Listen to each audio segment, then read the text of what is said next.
Hey tubers, welcome back for another adventure. And what you're looking at is the 3/4 size Sunl 110cc quad. I picked this up for, what was it, $20 at a garage sale, and we did some troubleshooting on it and we discovered that it was seized. What I've done since then, I tried to unseize it, you know, turning the crank back and forth, and I got it most of the way turned. I think just the top 3/4 inch of the cylinder has some rust, and once again I could back the cylinder back down and get into it, but what I need to do is pull the engine off first. And the reason why I need to do that is, see these bolts, I'm not going to be able to get the head up and out. So I pulled the plastic off, no big deal, just 400 bolts, and you got to be real careful to, you know, unplug the ignition system. In this case, the tail light's not on the plastic, but in a lot of cases it is. So in one's exuberance of getting all the bolts out, don't just tear the plastic off and ruin the wires, you know, spend a moment. Anyway, here we are, and where I'm at now, I got to pull the carburetor, and this engine is only held on by 2 bolts, that one and that one. I'm going to pull the engine off because I want to take a look at it and see, is this at all savable or is this junk, and you know, go forward from there. I'm also going to have to pull off the exhaust to get it loose. So just a quick update. Once again, nothing magic about taking bolts off to get the plastics loose. So there we are.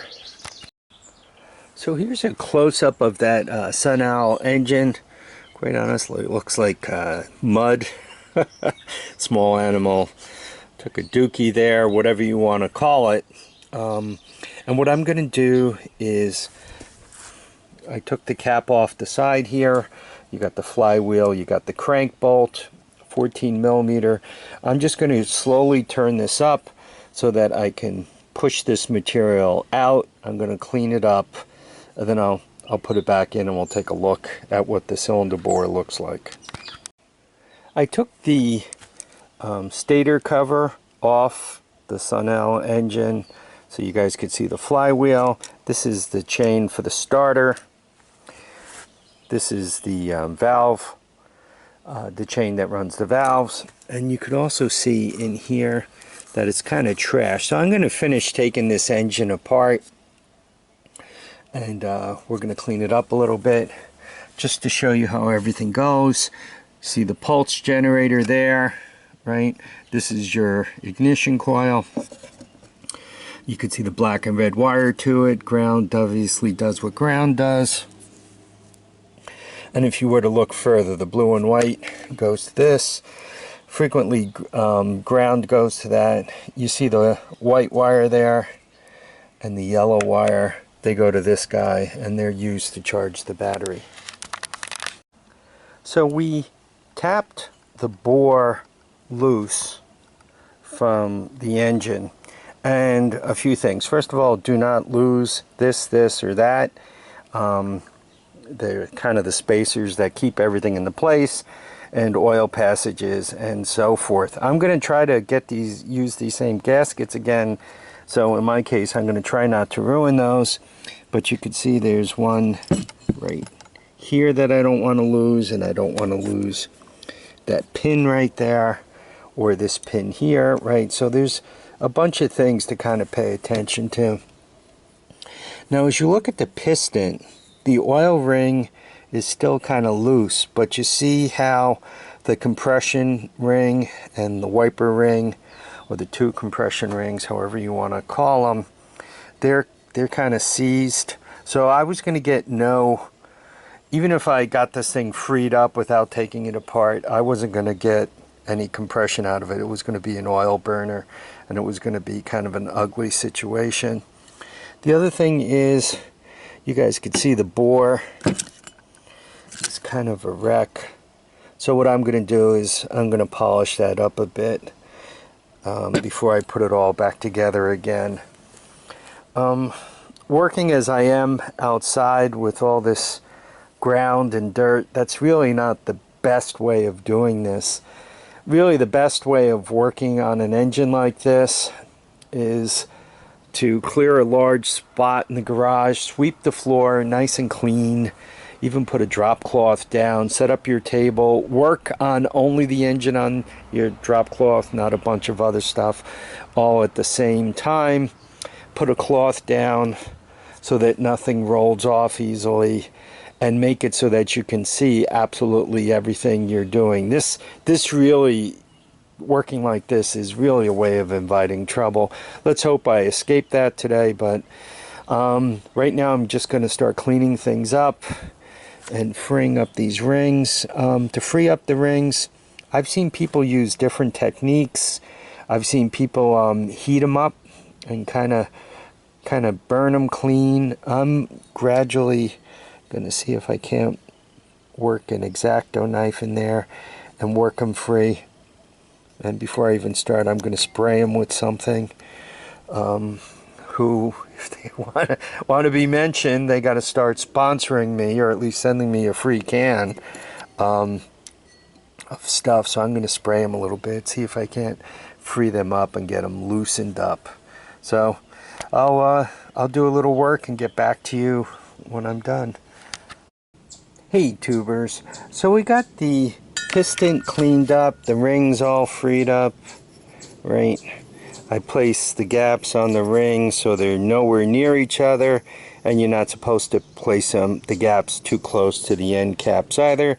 See those little holes drilled in there on both sides? I made sure they're all clear. I sprayed it down and blew it off a couple of times. Once again, this isn't the cleanest operation, but I did the best I could.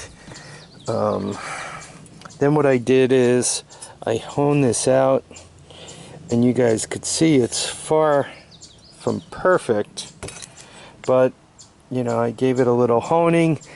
And what I'm gonna do is I'm gonna start putting this thing back together again. I probably won't finish it today, but hopefully by tomorrow we can see if it'll start up and run. Okay tubers, I hung the engine back on the frame, and if you guys recall, I unseized the rings, checked the valves, timed it up, set it all up.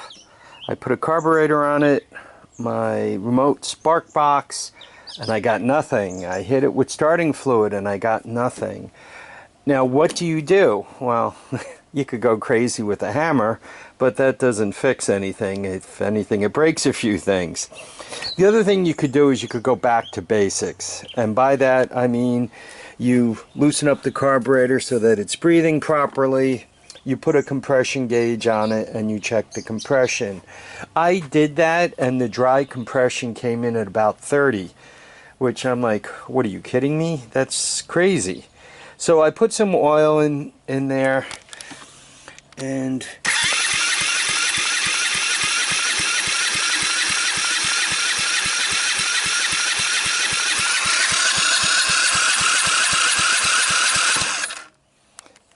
you could see the wet compressions coming in at, you know, 75 or 80. Now, I'm not sure what I did wrong. I didn't do the piston wrong or the rings wrong. I'm going to double check the valves to make sure that they're actually loose enough. But I'm not thinking I did those wrong either. If I had to guess, I'm thinking that I timed it wrong.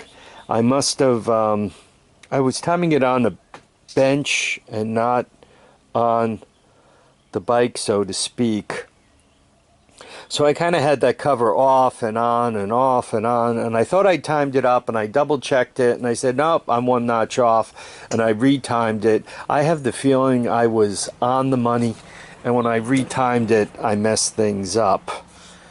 So this is getting to be a long video, and once again, I try to show you guys actual reality here. So I'm going to end it here because I got to walk away from this thing for a little while. It's frustrated me.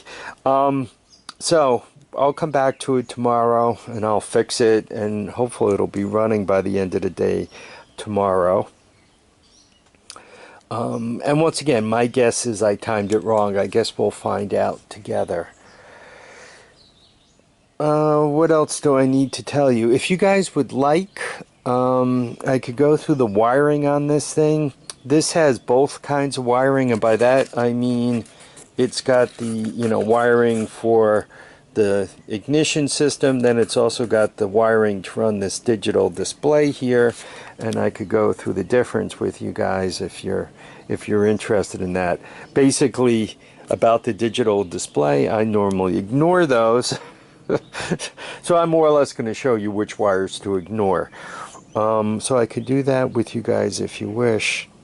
Anyway, in the meantime, try to remember not to get frustrated. Remember, feet down, heads up, and get out there and enjoy each and every day. Bye now.